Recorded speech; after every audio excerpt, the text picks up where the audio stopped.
سر پہ ہاتھ پھیرتے ہوئے پیچھے کیچر میں سلیقے سے قید بالوں کا جائزہ لیتے ہوئے دائیں کان میں جھوم رہے چھوٹے سے جھمکے کو چھوتے ہوئے اس نے ہاتھ گرا لیا تھا۔ بس کے رکتے ہی وہ اس میں چڑھ گئی۔ زیادہ نشستیں خالی ہی تھیں۔ وہ پہلی خالی نشست پہ کھڑکی کی طرف بیٹھ گئی۔ بس آگے بڑھی تو اس نے ایک الوداعی تبسم اسٹاپ پہ کھڑے سمیر کے سپرد کیا، جو چند پل کی شناسائی اور کچھ اچھے جملوں کا تقاضا تھا۔ بس کے آگے موڑ پر غائب ہونے تک وہ بس کو دیکھتا رہا، پھر ہاتھ میں دھری ٹافیاں جیب میں ڈالتے ہوئے اسے یاد آیا کہ وہ یہاں کیوں کھڑا ہے۔ کہاں رہ گیا صفوان؟ اس نے پچھلی جیب سے فون نکالا اور صفوان کو کال ملائی۔ رنگ جاتی رہی، صفوان نے جواب نہیں دیا۔ ڈرائیو کر رہا ہوگا۔ فون یوں ہی ہاتھ میں لیے وہ بینچ پہ بیٹھ گیا۔ وہ صفوان کے ساتھ کالج سے شاداب کی آسٹریلیا میں نئی جاب کے سلسلے میں لگنے والا کوئی دستاویز لینے آیا تھا۔ چھٹیاں چل رہی تھیں، اس لیے عملہ بھی کم تھا، کام میں مزید 1 گھنٹہ لگنا تھا۔ تبھی صفوان کی امی کا فون آیا کہ شازیہ کا آٹو رکشہ نہیں آیا ہے، صفوان اسے کوچنگ سے گھر لے آئے۔ اگر ان کے سر پہ کھڑا ہو کے کام نہ کرایا جاتا تو آج انہیں وہ دستاویز نہیں ملنی تھی، اس لیے وہ رکا تھا۔ یوں تو کالج کے باہر آٹو رکشے کی قطار لگی رہتی تھی، لیکن چھٹیوں کی وجہ سے ہمہ وقت سرگرم رہنے والی سڑک اور علاقہ ویران اور سناٹے میں ڈوبا تھا۔ دستاویز ملتے ہی وہ کالج سے کچھ فاصلے پہ بنے اکلوتے بس اسٹاپ پر صفوان کا انتظار کر رہا تھا۔ تب وہ وہاں آئی تھی۔ اس کی چال ہی اس کے اندر کا احوال بیان کرنے کو کافی تھی۔ اپنے آپ میں مگن بینچ پہ بیٹھنے سے پہلے اس نے سمیر کو دیکھا بھی نہیں تھا۔ اسے سوچتے ہوئے سمیر نے جیب میں ہاتھ ڈال کر ایک ٹافی نکالی۔ وہ کافی کے ذائقے والی تھی، جو اسے کافی کے علاوہ کسی اور چیز میں بالکل پسند نہیں تھا۔ اس نے جیب سے دوسری نکالی، وہ بھی ذائقے کی کلیوں کو چھوتے ہی کافی کا مزہ دینے والی تھی۔ اس نے دونوں ٹافیاں واپس جیب میں رکھ دیں۔ اس سے تو منہ میٹھا نہیں ہو سکتا۔ تبھی صفوان نے ہارن بجا کے اپنے آنے کا اعلان کیا۔ سوری یار، شازیہ نے نکلنے میں ہی اتنا وقت لگا دیا کہ لیٹ ہو گیا۔ کوئی بات نہیں۔ اس کے ساتھ والی نشست پہ بیٹھتے ہوئے اس نے اس کے شانے پہ ہاتھ مارا۔ کام ہوا؟ یس۔ سمیر ہی کیا، کسی بھی بشر کو آنے والے وقت کا علم نہیں ہوتا۔ وہ اس پل جان بھی کیسے سکتا تھا؟ یہ اتفاق اس کی زندگی ہمیشہ کے لیے بدلنے والا تھا، اور اس کا سب سے اہم رشتہ بھی۔ امی ابا گھر پہنچ کے اس نے دروازے میں ہی شور مچایا۔ اندر آ کر عظیمہ کو پکڑ کے گھمایا، پھر ابا کو۔ آپ کی بیٹی نے کلاس میں ٹاپ کیا ہے، وہ کھلکھلا رہی تھی۔ ارے واہ، ماشاء اللہ۔ وہ دونوں پہلے حیران ہوئے، پھر خوش اور آخر میں شکر گزار۔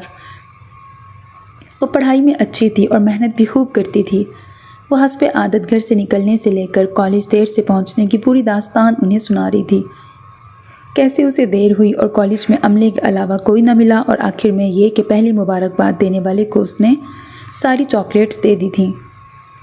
ابا، اب آپ مجھے جاب کے لیے منع مت کیجیے گا۔ بنا رکے ہی اس نے اگلے اقدام کا عندیہ دے دیا۔ کیا ضرورت ہے نوکری کی؟ جواب عظیمہ کی جانب سے آیا۔ اب تم شادی کے لیے منع نہیں کرنا۔ پڑھائی کے بعد لڑکی کی زندگی کا پہلا پڑاؤ سسرال ہوتا ہے۔ ابا، وہ ٹھنکی۔ غلط تو نہیں کہہ رہی تمہاری ماں؟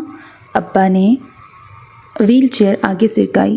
وہ واپس دکان میں جا رہے تھے۔ جب تک اسے تمہارے لائق رشتہ نہیں ملتا، کر لو نوکری بھی۔ یس۔ وہ اٹھ کر ان کی کرسی کے پیچھے آئی اور اسے دھکا دینے لگی۔ میں آج سے ہی ڈھونڈنا شروع کرتی ہوں۔ وہ انہیں گھر کے اگلے حصے میں بنی دکان میں لے آئی۔ 7 سال قبل ایک سڑک حادثے میں چلنے پھرنے سے معذور ہونے اور پاور لوم کی نوکری گنوانے کے بعد سے وہ کریانے کی دکان چلا رہے تھے۔ اس سے پہلے دنیا میں آئیں اس کی 2 بہنیں اور ایک بھائی چند دن اور چند ہفتے ہی زندہ رہ سکے تھے۔ اس کے بعد 2 بھائی دنیا میں آنے سے پہلے ہی ملک عدم سدھار گئے تھے۔ اس کے امی ابا آپس میں چچا زاد تھے۔ ڈاکٹرز کے نزدیک بچوں کی وفات کی وجہ اس تعلق میں پوشیدہ تھی۔ وہ دونوں زیادہ پڑھے لکھے نہیں تھے۔ ابا نے 12 جماعتیں پڑھی تھیں، لیکن ان کا علم محدود تھا، جبکہ امی نے اسکول مکمل کیا تھا۔ علاج اور اچھے ڈاکٹر کی تلاش کے بجائے وہ تقدیر کے لکھے پہ صبر اور اللہ سے امید و توکل لگائے جی رہے تھے۔ جب شادی کے 19 سال بعد وہ ان کی زندگی میں آئی تھی، اکلوتی صحت مند اور خوبصورت اولاد، وہ اپنے والدین کی آنکھوں کا تارا ان کے جینے کی وجہ تھی۔ حسین، ہنسمکھ، زندگی سے بھرپور، اپنے خواب اور خواہشوں کو پورا کرنے کا عزم رکھنے والی صوفیہ شاہ نواز۔ انیسہ کی بات سن کے اسے جھٹکا لگا۔ زینی یعنی ماموں کی زینیاں؟ ہاں۔ انہیں اس کا اتنا تعجب اچھا نہیں لگا۔ نہیں ممی، سوچیں بھی نہیں آپ۔ اسے آنکھوں پہ چشمہ چڑھائے سنجیدہ سی پڑھاکو قسم کی کزن سے کوئی بیڑ نہیں تھا، لیکن اس سے شادی کا خیال بھی حلق سے اترنے والا نہ تھا۔ آپ بھائی کے لیے سوچیں، ابھی ان کا نمبر پہلے ہے۔ میری شادی اور پروپوزل کا کیا ذکر؟ تمہارے پاپا اور میں تم دونوں کی ایک ساتھ شادی کا سوچ رہے ہیں۔ 1.5 سال کا ہی فرق ہے تم دونوں میں۔ بھائی جان سے سمیر کے لیے ہی بات کی تھی، مگر انہوں نے زینی کے لیے تمہارا نام لیا۔ ابھی میرا نہ سوچیں، 1-2 سال میرا ارادہ نہیں ہے سیٹل ہونے کا۔ بھائی کی کر دیں۔ 1-2 سال کیا کرو گے؟ کام میں سیٹ ہو گئے ہو تو شادی کر کے سیٹل ہونے میں کیا قباحت ہے؟ ابھی موڈ نہیں ہے ممی، اس نے بات اڑانا چاہی۔ تمہیں کوئی پسند ہے؟ انہوں نے کریدا۔ یا کوئی مان نہیں رہی ہے؟ اسے ہنسی آ گئی۔ دونوں ہی نہیں۔ آپ ماموں تک میرا جواب پہنچا دیں، دیکھنا وہ سمیر بھائی کے لیے مان جائیں گے۔ وہ صرف میری فیلڈ کی وجہ سے میرا نام لے رہے ہیں کہ میں ان کے ساتھ کام کروں گا اور کوئی خاص بات نہیں ہوگی۔ ان سے کہیے گا کام تو میں چاہوں تو بنا ان کا داماد بنے بھی کر سکتا ہوں۔ ان کی کنسٹرکشن فرم تھی جو سرکاری ٹھیکے لیتی تھی اور وہ سول انجینئر تھا۔ سمیر کا رشتہ کہیں فائنل ہو تب تک تم بھی دیکھ لو، ہمیں کوئی اعتراض نہیں ہوگا۔ آپ ایک وقت میں ایک بہو ہی لائیں، ایک ساتھ 2 سنبھال نہیں پائیں گی آپ۔ اپنی ماں کو انڈر ایسٹیمیٹ مت کرو۔ ان کے بجائے اندر داخل ہوتے پاپا یعنی عبدالحق نے جواب دیا۔ وہ 4 بہویں بھی ایک ساتھ سنبھال سکتی ہیں؟ کیوں بیگم؟ ہاں، جب آپ کو اور آپ کے بچوں کو سنبھال لیا تو اب میرے لیے سب ممکن ہے۔ 2 بہوؤں کے بجائے ایک داماد اور ایک بہو لے آئیں۔ سمیر نے دور سے ہی نیاب کو دیکھ لیا تھا۔ خبردار کسی نے شادی اور نیاب ایک جملے میں سوچا بھی۔ باپ کے بازو میں بیٹھتے ہوئے اس نے ابرو اچکائے۔ پاپا پھر دیکھ لیں گے اسے، ہے نا پاپا؟ بالکل۔ انہوں نے بیٹی کے گرد بازو پھیلایا۔ مطلب مجھے 3 بار تیاریوں اور تلاش میں خوار کرو گے تم سب؟ یس۔ ان تینوں کا یک زبان ایک لفظی جواب گونجا تھا۔ وہ انٹرویو دے کے باہر نکلی تو انٹرویو کی فکر اور بوجھ دور ہوتے ہی یکایک بھوک کا شدید احساس جاگا تھا۔ عظیمہ کے کہنے پر اس نے مشکل سے ناشتہ کیا تھا کہ زندگی کا پہلا انٹرویو تھا اور اس پہ گھبراہٹ سوار تھے۔ انٹرویو ٹھیک ہوا تھا۔ اس نے آس پاس کا جائزہ لیا، کہیں کوئی ریڑھی نہیں تھی کہ سموسہ، پیٹس، سینڈوچ وغیرہ لے کر چلتے چلتے ہی بھوک مٹا لی جاتی، جیسا وہ کالج سے گھر جاتے وقت کی بھوک کو بہلانے کے لیے کرتی تھی۔ کچھ فاصلے پر سڑک کے کنارے چھوٹا سا ریسٹورنٹ دکھائی دے رہا تھا۔ وہ اسی سمت بڑھ گئی۔ اندر داخل ہوتے ہی اس قدر شور اور بھیڑ دیکھ کر دل کیا الٹے پیر واپس ہو لے، لیکن اشتہا انگیز خوشبوؤں نے بھوک اور بڑھا دی تھی۔ سب سے پیچھے انتہائی کونے والی 2 کرسی والی میز خالی ہونے لگی تھی۔ اس نے فوراً پہنچ کر کرسی سنبھال لی۔ عظیمہ کو پیغام بھیج کر اس نے مینیو اٹھایا۔ وہ ایک پنجابی ریسٹورنٹ تھا، اس علاقے میں دور دور تک واحد تھا یا پھر بے انتہا مشہور، جو بے وقت بھی میزیں خالی نہیں تھیں۔ اس نے چھولے بھٹورے منگوائے اور اینٹھتی آنتوں کو سکون دینے کے لیے پرس سے ٹافی نکالی۔ تبھی قریب کوئی آ کے ٹھہرا۔ ٹیبلز اویلیبل نہیں، شدید بھوک لگی ہے، آپ ہی آشنا ہیں، اور ایک چیئر خالی ہے۔ صوفیہ کے سر اٹھاتے ہی اس نے ایک ساتھ سب کہہ دیا۔ اس نے حیرت پہ قابو پاتے ہوئے کرسی کی طرف اشارہ کیا۔ اتنے دنوں میں اسے کبھی خیال نہیں آیا تھا کہ وہ دوبارہ اس اجنبی سے ملے گی۔ تھینک یو، سمیر نے بیٹھتے ہوئے کہا، پھر سیٹی بجا کے بیرے کو متوجہ کیا اور اس کے آنے پر جو بھی آرڈر تھا وہ 2 لانے کی تاکید کی۔ آئی ہوپ آپ نے راجما نہیں منگوایا ہے؟ بیرے کے جانے کے بعد سمیر نے کہا، وہ مجھے بھی پسند نہیں۔ صوفیہ نے کہا، تھینک گاڈ۔ صوفیہ نے ہاتھ میں پکڑی ٹافی اس کی سمت بڑھائی۔ یہاں ہماری پسند نہیں ملتی۔ وہ مسکرایا۔ صوفیہ نے ہاتھ پیچھے کر لیا۔ تیسری ملاقات سے پہلے ہمیں ایک دوسرے کے نام جان لینے چاہیے۔ صوفیہ شاہ نواز۔ سمیر الحق رضوی۔ میز پر پرس کے ساتھ رکھا فولڈر وہ دیکھ چکا تھا۔ آپ انٹرویو دے کے آئی ہیں یا ابھی جانا ہے؟ جانے سے پہلے کھانے کا ہوش رہتا ہے؟ صوفیہ نے پیچھے ہو کے ہاتھ گود میں رکھ لیے۔ مجھے تو رہتا تھا۔ میرا یہ پہلا انٹرویو تھا، اس لیے میں کچھ زیادہ ہی نروس تھی۔ کیسا رہا؟ ٹھیک ہی ہوا ہے۔ آپ نے بتایا نہیں تھا کس اسٹریم میں ٹاپ کیا ہے؟ اتنا کوئی خاص نہیں تھا، میں نے BCom مکمل کیا ہے۔ اب وہ اس جوش اور خوشی پہ قابو پا چکی تھی۔ اسے اندازہ تھا اس نے دنیا کے لیے کوئی بڑا تیر نہیں مارا تھا۔ یہ اس کی اور امی ابا کی بڑی خوشی تھی، لوگوں کی نہیں۔ آپ نے اس وقت خود کو دیکھا نہیں اس لیے کہہ رہی ہیں کہ کوئی خاص نہیں تھا۔ سمیر اس وقت سچ کہہ رہا تھا اور صوفیہ اسی انداز کو محسوس کر کے چونک کر اسے دیکھنے لگی۔ اتنی معصوم اور خالص خوشی میں نے پہلی بار دیکھی تھی اور وہ منظر میں شاید کبھی نہ بھول پاؤں۔ وہ اتنی ساکت ہوئی کہ اس کے جھمکے کو چھوتا اس کا ہاتھ بھی وہیں تھم گیا تھا۔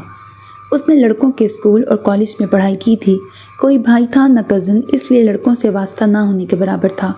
پہلی بار تو شاید وہ اپنی خوشی میں اس قدر مگن تھی کہ اتنا دھیان نہیں دیا تھا، مگر اس لمحے اسے اجنبی کی مخالف جنس اور اس کی پیاری بات دونوں بہت محسوس ہوئیں، ورنہ ہم خوشی کا اظہار بھی دنیا میں رائج طریقوں سے کرتے ہیں، بناوٹی اور مصنوعی سا۔ اس کی ناک اور گال گہرے گلابی ہونے لگے تھے۔ سمیر کو اس وقت وہ بڑی اچھی لگی، کچھ نیا سا اس کے اندر جاگا تھا، ایک بھلی سی سرگوشی پھیل کر روشنی سی کر گئی تھی۔ صوفیہ کو سمجھ نہیں آیا کیا کہے اور اپنی خاموشی خود ہی بڑی معنی خیز لگ رہی تھی۔ تبھی بیرے نے آ کر اسے مشکل سے نکال دیا۔ واؤ! پھولے پھولے بٹورے دیکھ کے سمیر چہکا۔ یہی کھانے کی خواہش مجھے یہاں لائی تھی۔ آپ کو شاید علم نہیں، یہ ریسٹورنٹ اسی کے لیے فیمس ہے۔ اچھا؟ وہ چند پل پہلے والے احساس سے پیچھا چھڑاتے ہوئے پلیٹ پہ جھک گئی۔ مجھے نہیں پتہ تھا۔ کھانے کے بعد اس کی ایک نہ سنتے ہوئے ادائیگی سمیر نے کی تھی۔ یہ میری طرف سے آپ کی کامیابی کی ٹریٹ ہے، وہ تو مجھے دینی چاہیے نیکسٹ ٹائم۔ سمیر نے ساتھ چلتے ہوئے اسے دیکھا۔ صوفیہ خاموش تھی، وہ اس کی سمت دیکھ بھی نہیں رہی تھی۔ پھر میں امید رکھوں کہ ملے گی مجھے ٹریٹ؟ وہ اپنی بائک کے پاس پہنچ کے رکا۔ اگر ہماری قسمت میں تیسرا اتفاق بھی لکھا ہے تو ضرور۔ صوفیہ نے اسے دیکھا۔ اتفاق اگر بار بار ہو یا ان کے بار بار ہونے کی تمنا ہو تو یہ غیر معمولی ملاقاتیں کسی خاص نتیجے کی پیش گوئی ہوتی ہیں، تو وہ آزمانا چاہتی ہے۔ سمیر نے اسے دیکھتے ہوئے سوچا، جانے کیوں اسے اس کا یہ احتیاط اور ان کے تعلق میں قسمت آزمائی کی ایک کوشش اچھی لگی تھی۔ اوکے، وہ جو اس سے انٹرویو اور اس کی پسند کی نوکری کے بارے میں پوچھنا چاہتا تھا بس مسکرا دیا۔ لنچ کے لیے ایک بار پھر تھینک یو۔ اس نے پھر عادتاً شانے پہ گہرا کاسنی دوپٹہ درست کرتے ہوئے پرس دوسرے کاندھے پر منتقل کیا۔ سمیر نے بائک پہ بیٹھ کر ہیلمٹ پہنا اور بائک چلاتے ہوئے آگے بڑھ گیا۔ اس کی نظروں سے اوجھل ہونے کے بعد صوفیہ نے رکشہ روکا تھا۔ صفوان کے امی ابا کی شادی کی سالگرہ تھی۔ شازیہ اور نوشین نے کھانے پہ اہتمام کیا تھا اور ایسے ہر اہتمام میں وہ بھی گھر والوں کے ساتھ مدعو ہوتا تھا۔ کھانے کے بعد باقی سب چلے گئے تھے، وہ رکا تھا۔ جب وہ دونوں چھت پہ سگریٹ کے کش لگا رہے تھے اس نے صفوان کو صوفیہ سے دونوں ملاقاتوں کے بارے میں بتا دیا۔ تو کالج گئے تھے، اسی دن کیوں نہیں بتایا؟ تب مجھے کہاں پتہ تھا کہ وہ اتفاق اتنا اہم ثابت ہوگا۔ مطلب تو سیریس ہو رہا ہے اس کے بارے میں؟ ہاں یار، وہ میرے ذہن سے نکلتی ہی نہیں ہے۔ واقعی دنیا عجوبوں سے بھری ہے۔ تو 2 ملاقاتوں میں سیریس ہو گیا؟ ہاں، یہ سیریس کیا ہوتا ہے؟ کچھ اچھا کہہ۔ جیسے خوبصورت احساسات میں وہ گرا تھا، اسے ان کے لیے نام بھی ویسا ہی خوبصورت چاہیے تھا۔ واہ، میں نے کبھی نہیں سوچا تھا کہ تو مجنوں بنے گا۔ صفوان نے تعصب سے سر ہلایا۔ ابھی سے بد دعا تو مت دے، مجنوں کو لیلا ملی نہیں تھی۔ ساری دعائیں تیرے لیے ہیں یار، نوبت آئی تو بگا کے بھی لے آئیں گے، ٹینشن کیوں لیتا ہے؟ صفوان نے اسے آنکھ ماری۔ کچھ اچھا مت کہنا۔ سمیر نے سگریٹ بجھا کے اس کی سمت اچھالی۔ صفوان ہنسنے لگا۔ تیسرا اتفاق نہیں ہوا تو اپنی دوستی کا حق ادا کرنا اور اس کا پتہ ڈھونڈ نکالنا۔ واہ، محبت کریں جناب اور خوار ہوں ہم۔ پھر سے بول۔ بڑا اچھا لگا سن کے، محبت کریں جناب۔ ہاں، اب کے صفوان نے سگریٹ بجھا کے اس کی سمت اچھال دی۔ سیڑھیوں پر کافی کے مگ لیے کھڑی نوشین وہیں سے پلٹ گئی۔ اس کی خاموش محبت اب تک نہ اس کا بھائی سمجھا تھا نہ بھائی کا دوست، اور جو موضوع گفتگو تھا وہ اسے ناگوار گزرا تھا۔ وہ دونوں اسکول سے ساتھ تھے، کالج میں ان کے مضامین الگ تھے کہ انہوں نے مختلف پیشے منتخب کیے تھے۔ صفوان نے بزنس ایڈمنسٹریشن چنا تھا اور سمیر نے سول انجینئرنگ، مگر ان کی دوستی پر اس کا کوئی اثر نہیں پڑا تھا۔ صفوان بینک میں ملازم تھا اور سمیر باپ کا کاروبار چھوڑ کر ایک کنسٹرکشن فرم میں کام کر رہا تھا۔ اب ان کی دوستی اس قدر گہری ہو چکی تھی کہ ان کے خاندان رشتہ داروں کی طرح ایک دوسرے کی خوشی غمی کی ساری محفلوں میں شامل ہوتے تھے، جبکہ نوشین ہر چھوٹے بڑے بہانے اور موقع پر یہ سارا اہتمام اسے پورے خاندان سمیت بلانے کے لیے کرتی تھی۔ اسے امید تھی ایک بار بس وہ اس کی آنکھوں میں دیکھ لے تو سمجھ جائے گا، مگر اب تک اس ایک نظر کا انتظار، انتظار ہی تھا۔ تقریباً ہر دوسرے تیسرے دن وہ انٹرویو کے لیے جا رہی تھی اور گھر سے نکلتے ہی اس کی ساری حسیات جیسے ایک آواز اور ایک انسان کو ڈھونڈنے لگتی تھیں۔ وہ خود کو ڈانٹتی کہ یہ کیا بچپنا ہے، سمجھاتی کہ یہ اصل زندگی ہے، فلم یا کہانی نہیں، مگر ذرا دیر بعد پھر وہ انتظار اور تلاش اس پہ حاوی ہونے لگتے، نگاہیں بھٹکنے لگتیں اور کان کئی بار مانوس آواز کا دھوکہ کھاتے۔ امی روز اسے تھکی ہاری گھر لوٹتے دیکھتیں تو ٹوکتیں کہ وہ نوکری کی ضد چھوڑ دے۔ کل کہیں جانا تو نہیں ہے؟ عظیمہ نے پوچھا۔ نہیں، کوئی کام ہے؟ بہت خاص۔ انہوں نے پیار سے بیٹی کو دیکھا اور وہ سمجھ گئی۔ اس کی نوکری کی تلاش جیسی مستقل مزاجی سے وہ بھی اس کے لیے رشتے دیکھ رہی تھیں۔ اس کی ہم عمر سہیلیوں کے دادا دادی اور نانا نانی اس کے والدین کی عمر کے تھے۔ وہ کہتے نہیں تھے مگر وہ ان کی فکر خوب سمجھتی تھی۔ کوئی قریبی سگے رشتے دار بھی نہیں تھے، جو تھے وہ بھی بہار کے دیہاتوں میں بسے تھے۔ اگلے دن رشتے کے لیے آئے لوگ اسے دیکھ کے چلے گئے۔ اس کے والدین کے پاس اس کی خوبصورتی کے علاوہ کوئی اور کارڈ نہ تھا۔ وہ بھی جانتے تھے کہ سیرت اور تعلیم ثانوی اور معمولی باتیں ہیں جسے اکثریت اہمیت نہیں دیتی۔ ڈھیر سارے جہیز کے بنا ایک معقول اور مناسب رشتے کی امید انہیں اسی لیے تھی کہ وہ حسین تھی۔ ان کی ملاقات کو 1.5 ماہ ہونے کو آیا تھا۔ 1-2 جگہ اسے کال آئی تھی مگر تنخواہ بہت واجبی سی تھی۔ وہ جانتی تھی ابتدا اسے اسی سے کرنی ہوگی۔ پھر بھی کچھ مزید انٹرویو دے کر کسی اچھی پیشکش کی منتظر تھی۔ ہار مان لے اب، وہ تیری قسمت میں نہیں۔ صفوان اسے چھیڑتا رہتا۔ 1.5 مہینہ بھی کوئی وقت ہے؟ محبت تو آخری سانس تک انتظار کرنے کا نام ہے۔ ہاں، مار لے ڈائلاگز، یہی وقت ہے۔ تیرے گھر والے رشتے دیکھ رہے ہیں؟ وہ سمیر بھائی کے لیے دیکھ رہے ہیں، میرے لیے نہیں۔ ویسے مجھے امی نے کہا تھا میں کسی کو پسند کر لوں۔ اسے یاد آ گیا، اور اس لیے تو نے اسے پسند کیا؟ صفوان کی آنکھیں پھیل گئیں۔ یہ معاملات مرضی کے محتاج نہیں ہوتے میرے دوست۔ وہ اب مل ہی جائے تو اچھا ہے۔ تیرے یہ ڈائلاگز زیادہ دن ہضم نہیں ہوں گے مجھ سے، صفوان نے جل کر کہا تھا۔ اس کے بعد مزید 2 لوگ اسے دیکھ کے گئے تھے۔ ایک جگہ سے مثبت جواب بھی آیا، لیکن یہاں اس کے ابا کو لڑکے کی نوکری اور تعلیم اچھی نہیں لگی۔ وہ اپنی بیٹی کو بوجھ کی طرح نہیں اتارنا چاہتے تھے، بلکہ ہر طرح سے ایک بہتر مستقبل کی یقین دہانی اور امید کے بعد اس کی شادی کے لیے تیار تھے۔ اس نے بھی ایک جگہ کام شروع کر دیا تھا۔ اب وہ صبح 9 سے شام 5 والی مصروف زندگی اور ہجوم کا حصہ بن گئی تھی۔ تیسرے اتفاق کی امید جب بھی کمزور پڑتی، اس کے اندر عجیب سی اداسی اترنے لگتی، جو اسے خوف زدہ کرتی تھی کہ اس کی اچھی بھلی زندگی میں وہ 2 بے ضرر سی ملاقاتیں اب اتنی اہم کیوں ہوتی جا رہی تھیں۔ اس وقت تو اس نے اتنی اہمیت نہیں دی تھی انہیں، لیکن اب ہر گزرتے دن کے ساتھ وہ یاد قیمتی سے قیمتی تر ہوتی جا رہی تھی۔ کئی بار وہ بس سٹاپ پر اس سے اپنی گفتگو دل و ذہن میں دہراتی، اور اب وہ اس وقت کو سوچتی تھی جب اس نے سمیر کو وہاں دیکھا نہیں تھا۔ اسے اس کی موجودگی کی خبر دیر سے ہوئی تھی۔ سمیر کی آشنائی عمر میں اس کی آشنائی سے بڑی تھی۔ جانے وہ کب سے بس سٹاپ پہ تھا، اس پر اس کی پہلی نظر کب پڑی تھی، اس وقت وہ کس حال میں تھی، کیا کر رہی تھی؟ اس نے اسے وہاں بیٹھنے کے بعد دیکھا تھا یا چلتے ہوئے یا کالج کے گیٹ پہ؟ اس کے جانے کے بعد بھی وہ کب تک وہاں رکا رہا تھا؟ گھنٹوں اس کے اندر سوال گونجتے رہتے۔ کیا میں نے تیسرے اتفاق پہ چھوڑ کے غلط کیا؟ وہ سوچتی رہتی بنا کسی نتیجے اور جواب کے۔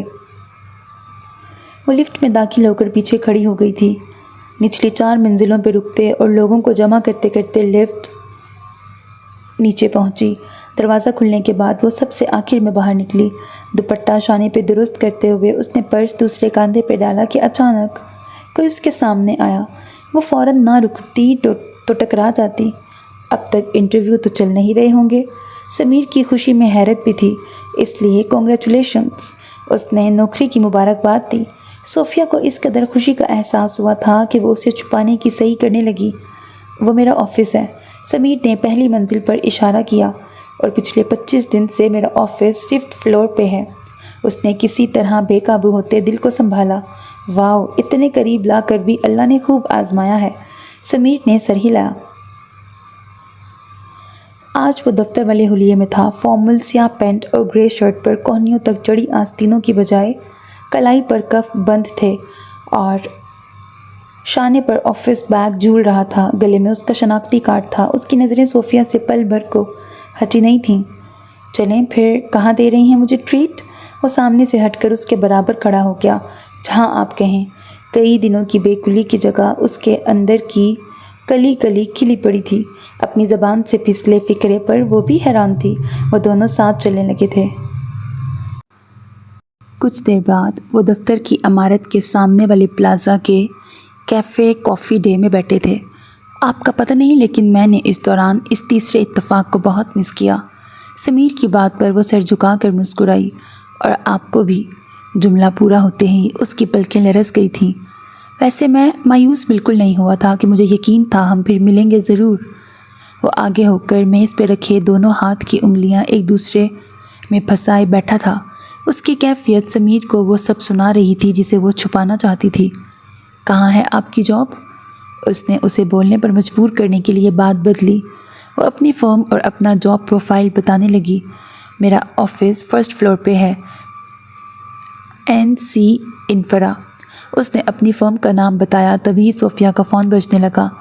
گھر سے عظیمہ کی کال تھی۔ جب تک وہ انہیں بتا رہی تھی کہ آج اسے تھوڑی دیر ہو جائے گی، سمیر نے بہت سارے ایموجیز کے ساتھ صفوان کو پیغام بھیجا۔ تیسرا اتفاق۔ کافی اور ڈونٹ کی ٹریٹ کے بعد جب وہ کیفے سے باہر نکلے تو اچانک بارش شروع ہو گئی۔ گویا بادل باہر ان کی جھلک دیکھ کے برسنے کی ضد باندھ بیٹھے تھے۔ صوفیہ تو رکشے سے جا سکتی تھی، مگر سمیر کے پاس برساتی نہیں تھی۔ وہ وہیں باہر سائبان میں کھڑے بارش کے رکنے کا انتظار کرنے لگے۔ قدرت کو جیسے علم ہو گیا تھا کہ آج کسی کی پہلی محبت کی پہلی بارش ہے اور وہ اسے ان کے لیے خاص بنانے کے فراق میں تھی۔ شرارت پر آمادہ ہوائیں تیزی سے دوڑتے ہوئے ان تک پانیوں کا لمس پہنچا رہی تھیں۔ آسمان سے گرتی بوندیں، سرد ہوائیں، بھیگی سڑک پہ رواں ٹریفک، ان کے درمیان موسم اور کام کی لا یعنی باتیں، دھیمے سے شرمگی تبسم، بولتی آنکھیں اور باتوں کے بیچ چپکے مقابل کو اپنے اندر اتارتی نظریں، شیشے کی دوسری طرف کیفے کے خوابناک ماحول سے زیادہ باہر کی افراتفری میں رومان تھا۔ تیسرا اتفاق کے عنوان سے ایک بڑی رومانوی نظم رقم ہو رہی تھی۔ جانے کتنی دیر بعد بارش کا زور کم ہوا۔ شکر ہے کہ اب میں جانتا ہوں اگلا اتفاق کل شام میں ہوگا۔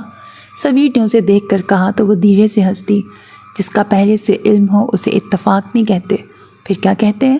اس کا دھیما لہجہ جذبوں کے بوجھ سے بھاری ہو گیا تھا۔ صوفیہ نے نظر چراتے ہوئے سڑک پر دور سے آتی آٹو رکشا کو دیکھا۔ آٹو یہ چلا گیا تو پھر دوسرا خالی جلد ملے گا نہیں، اللہ حافظ۔ وہ پرس سنبھالتی تیزی سے سڑک پر آئی اور ہاتھ ہلا کے رکشا روکا۔ رکشے میں بیٹھنے کے بعد اس نے جھجکتے ہوئے ذرا سا ہاتھ اٹھا کے ہلایا۔ اس کی بنسبت سمیر باقاعدہ ہاتھ لہرا رہا تھا۔ جواب کل پوچھوں گا، اس نے بائک پر بیٹھتے ہوئے سوچا تھا۔ پھر ہر شام وہ لفٹ کے باہر لابی میں اسے اپنا منتظر ملتا۔ دونوں ساتھ چلتے چلتے کچھ دیر بعد رک کر کسی کیفے یا ریسٹورنٹ میں چائے یا کافی پیتے اور پھر اپنی راہ ہو لیتے۔ ان ملاقاتوں میں بے ضرر اور عام سی باتوں سے زیادہ معنی نگاہوں اور مسکراہٹوں میں ہوتے تھے۔ جانے وہ ان کی کون سی ملاقات تھی جب سمیر نے اس سے پوچھا، پہلے میں آپ کے پیرنٹ سے ملوں یا آپ میرے پیرنٹ سے؟ ہاں؟ وہ دو پل کو حولناک بنی اسے دیکھے گئی، پھر سمجھتے ہی اس کی گلابی رنگت گہری ہونے لگی۔ آپ تو پہل کریں گی نہیں، اس لیے میں نے ہی پوچھ لیا۔ آپ نے مائنڈ تو نہیں کیا؟ وہ کچھ شوق سا اسے بولنے پر مائل کر رہا تھا یا چھیڑ رہا تھا، وہ سمجھ نہ سکی۔ وہ سر جھکائے گود میں دھرے ہاتھ سختی سے ایک دوسرے میں پھنسائے تھی۔ زندگی اتنی تیزی سے اور اس کی پسند کے مطابق آگے بڑھ رہی تھی کہ اس پل اسے اپنی ہی نظر لگ جانے کا خوف لاحق ہوا تھا۔ صوفیہ، اس نے پکارا، سب کچھ بہت تیزی سے نہیں ہو رہا؟ اس نے آہستگی سے سر اٹھایا۔ نہیں۔ وہ میز پہ ہاتھ رکھتے ہوئے آگے آیا۔ سب کچھ بہت سلو ہے، ورنہ میں اس وقت پورے استحقاق سے آپ کا ہاتھ پکڑ کر بائک پر اپنے ساتھ لانگ ڈرائیو پر لے جاتا اور واپسی پر آپ میرے ساتھ میرے گھر جاتی۔ صوفیہ سرخ چہرہ پھر جھکا گئی۔ سمیر کے الفاظ اس کا تصور بننے لگے تھے۔ سنڈے کو آپ امی ابا سے مل لیجئے۔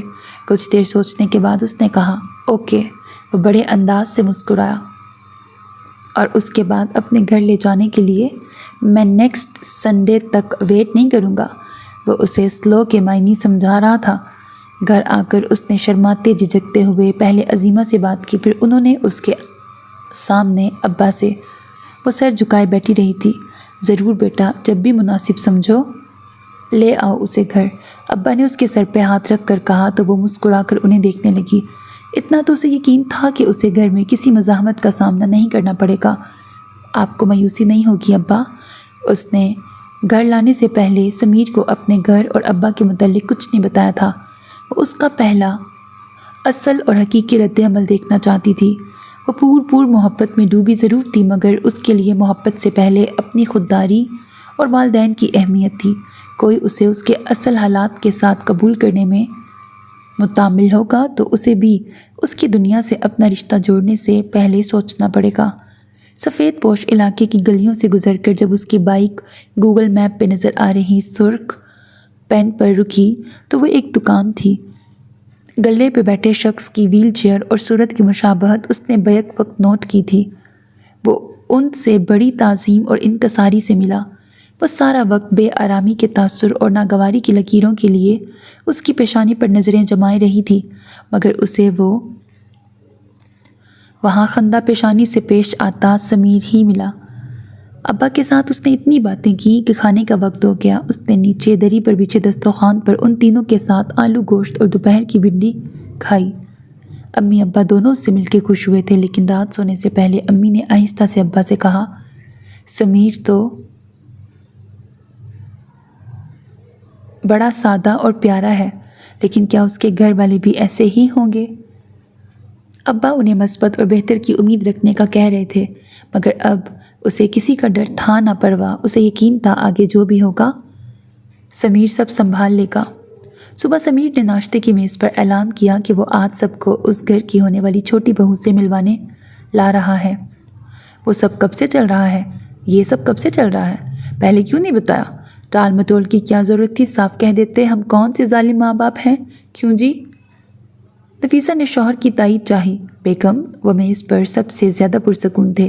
آپ شکر کریں کہ اسے کوئی لڑکی پسند تو آئی، اور 2 بہویں ساتھ لانے کا آپ کا خواب پورا ہوا چاہتا ہے۔ نام کیا ہے بھائی؟ کہاں ملے آپ ان سے؟ نایاب کی خوشی اور جوش دید نہیں تھا۔ شام میں خود ہی پوچھ لینا۔ بھائی، آج آپ کی کار میں لے جا رہا ہوں، اس نے سمیر کو مخاطب کیا۔ Good luck. سمیر نے مسکرا کے چابی اس کی سمت اچھالی۔ تھینک یو، اس نے چابی مٹھی میں بند کرتے ہوئے کہا۔ صوفیہ گھبرائی شرمائی سی اس کے ساتھ گھر آئی تھی۔ ان کے درمیان ابھی اتنی بے تکلفی نہیں تھی کہ وہ اس ملاقات کو پہلے سے ڈسکس کرتے یا کچھ منصوبہ بناتے۔ اس کا اظہار صوفیہ کی باتوں سے بخوبی ہو رہا تھا، اور ان کے تعلق کا یہ کچا پن نفیسہ کو اچھا لگا تھا۔ وہ شرمیلی تھی لیکن اعتماد اور احترام سے بات کرتی تھی۔ اس کے انداز بے باک نہیں تھے، خوبصورت تو وہ تھی ہی، لہٰذا اس شعبے میں رد ہونے کا سوال ہی نہیں تھا۔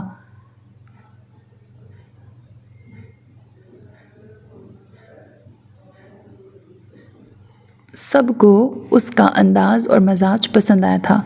نایاب تو اس پہ فریفتہ ہو گئی تھی۔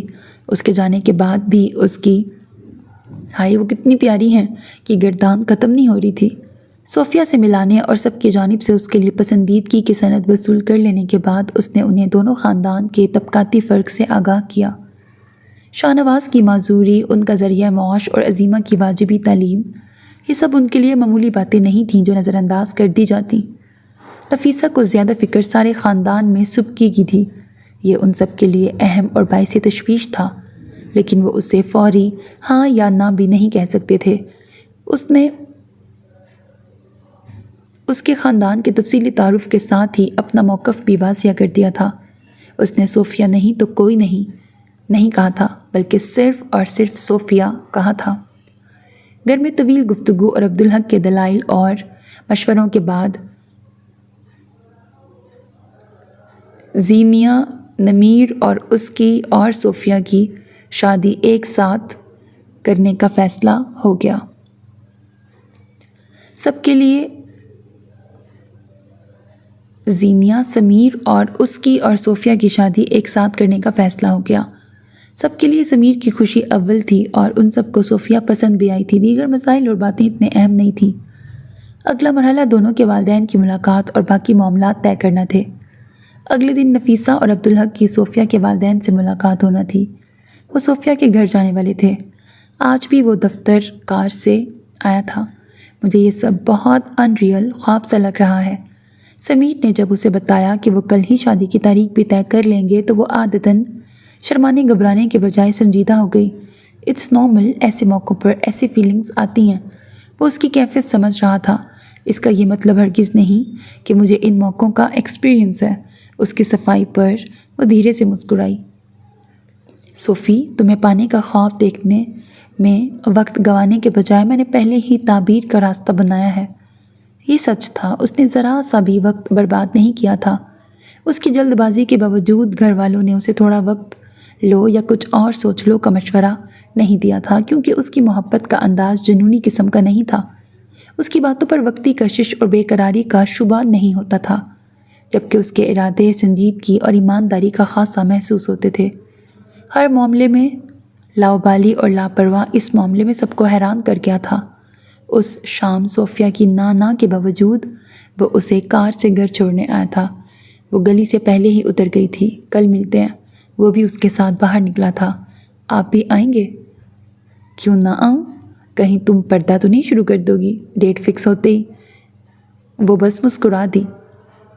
اس نے گلی میں مڑنے سے پہلے پلٹ کے اسے دیکھا اور سمیر نے ہاتھ ہلایا۔ وہاں سے گھر جانے کی بجائے وہ صفوان کی طرف چلا آیا تھا۔ واو، تو جیسے ہوا کے گھوڑے پہ سوار ہے۔ اس کی بات سن کے صفوان نے کہا، تجھے محبت ہوگی نا تب تیری سواری بھی یہی ہوگی۔ لیکن یار، ابھی تمہیں ملے وقت ہی کتنا ہوا ہے، ایک دوسرے کو جان اور سمجھ تو لو پہلے۔ ویسے تو اپنے وعدے سے مکر رہا ہے۔ ان دونوں کا ایک ساتھ شادی کرنے کا وعدہ تھا۔ جاننے اور سمجھنے کے لیے ہی تو شادی کر رہا ہوں، اور وعدہ خلافی کی تو جو سزا دے گا منظور۔ ویسے تو کوشش تو کر، شادی اب بھی ساتھ میں ہو سکتی ہے۔ اس کے پاس آج سارے جواب تھے۔ اتنے کم وقت میں تو ممی کو کوئی لڑکی پسند نہیں آئے گی، صفوان نے افسوس سے کہا۔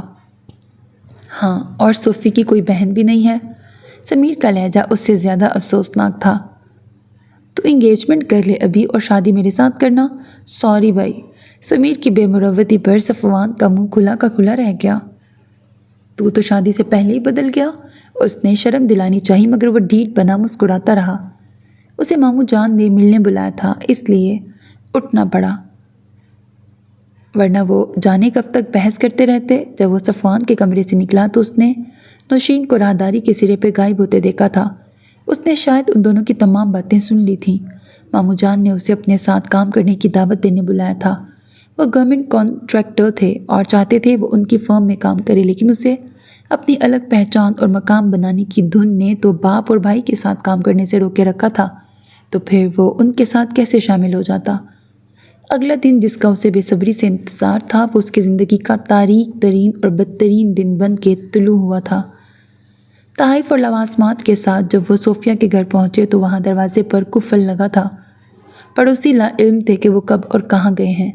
صوفیہ کا فون بند آ رہا تھا۔ پڑوسیوں سے اس کے والدین کے فون نمبر لے کے انہیں کال لگائی گئی تو وہ بھی بند تھے۔ سمیر کو یقین نہیں آ رہا تھا، اسے یہ عجیب صورتحال سمجھ میں نہیں آ رہی تھی۔ ایسا کیسے ہو سکتا تھا؟ کچھ گھنٹے پہلے وہ اسے گلی تک چھوڑنے آیا تھا۔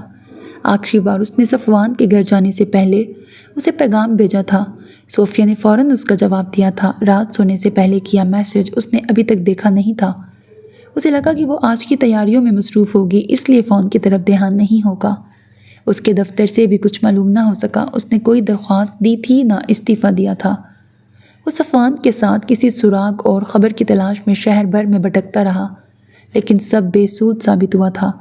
وہ اس کی باتیں یاد کرتا کہ اس سے کوئی صلہ مل سکے، مگر ایسا بھی کچھ نہ ملا۔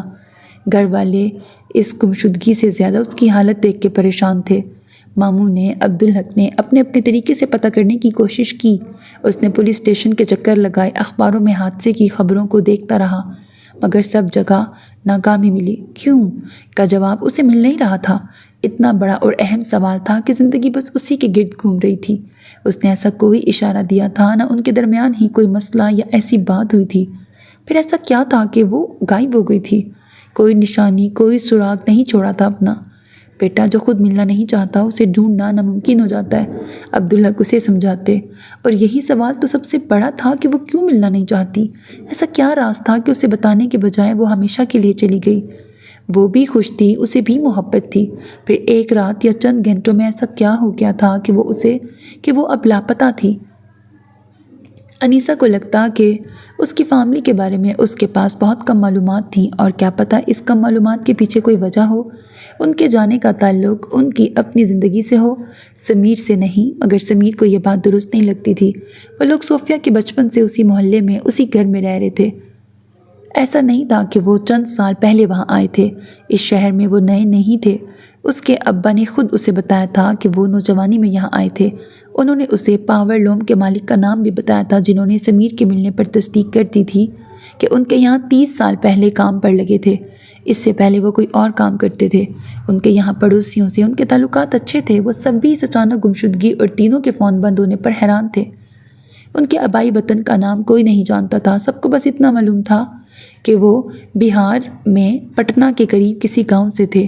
انہوں نے اسے بھی یہی بتایا تھا۔ صفوان بینک میں کام کرتا تھا۔ اس نے بڑی مشکلوں سے اپنے تعلقات استعمال کرتے ہوئے صوفیہ کے سیلری اکاؤنٹ کی تفصیل اور ٹرانزیکشن ہسٹری حاصل کی، مگر وہ اکاؤنٹ بھی اس کے جانے کے ایک ہفتے بعد سے بند تھا۔ سمیر کی زندگی اب صوفیہ کی تلاش کے سوا کچھ نہ رہی تھی۔ 6 سال سے زیادہ کا وقت گزر گیا تھا۔ سمیر اور زینیا کی شادی ہو گئی تھی۔ ان کا 3 سال کا بیٹا تھا۔ 2 سال پہلے صفوان کی شادی خالہ زاد سے ہوئی تھی۔ اس کا بیٹا چند ماہ کا تھا۔ نوشین کالج میں لیکچرار تھی اور نایاب یونیورسٹی میں تھی۔ اس دوران صفوان کے والدین نے نوشین اور سمیر کے رشتے کی بات چھیڑی تھی، جسے سمیر نے سنتے ہی رد کر دیا تھا۔ صفوان اس بات پر کئی دن تک اپنے والدین پر غصہ اور اس سے شرمندہ تھا۔ وہ دوست کا حال دل اس دنیا میں سب سے بہتر جانتا تھا۔ وہی تو سمیر کی تلاش میں اس کے شانہ بشانہ شامل تھا۔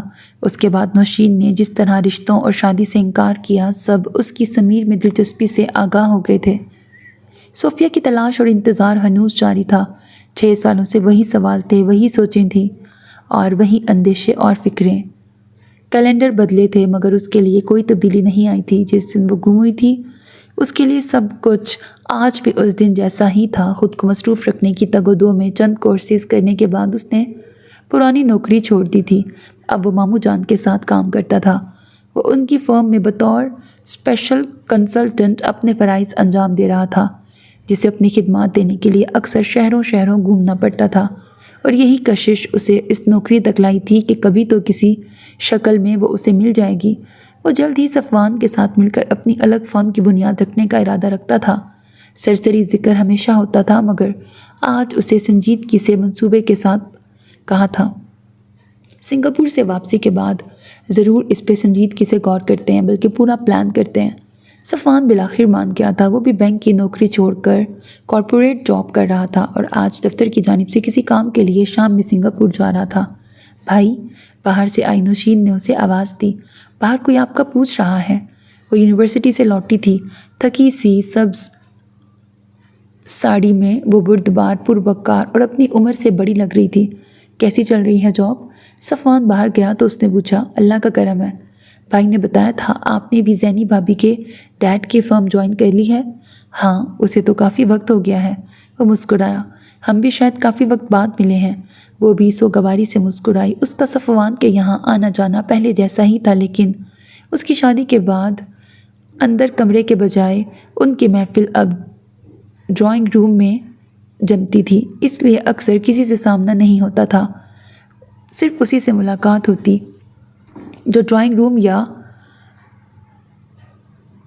لان میں آتا، اور وہ اس کی موجودگی میں ادھر آنے سے کتراتی تھی۔